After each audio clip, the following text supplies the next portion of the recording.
And in this video, taking a look at Romans chapter 12, verses 14 through 21. Bless those who persecute you. Bless and do not curse. Rejoice with those who rejoice, and weep with those who weep. Be of the same mind toward one another. Do not be haughty in mind, but associate with the lowly.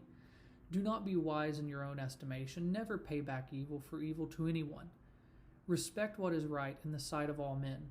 If possible, so far as it depends on you, be at peace with all men. Never take your own revenge, beloved, but leave room for the wrath of God. For it is written, Vengeance is mine, I will repay, says the Lord. But if your enemy is hungry, feed him, and if he is thirsty, give him drink, for in doing so you will heap burning coals on his head. Do not overcome by evil, but overcome evil with good.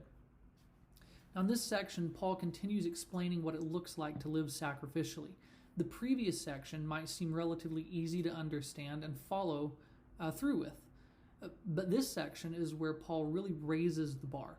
Sure, it's easy to love, but to love one's enemy, to not seek one's own sense of justice and retribution, now that is not as easy to do.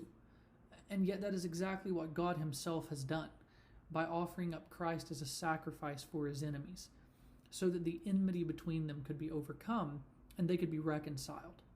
This was countercultural then. It is countercultural now.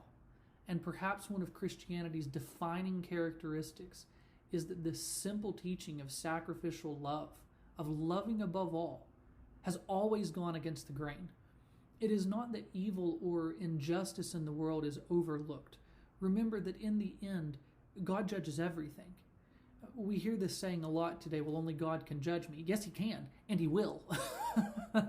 So in answer to the common question or objection you'll sometimes hear in apologetical circles, what about all the evil that goes unpunished in the world today? Well, Paul answers that objection here.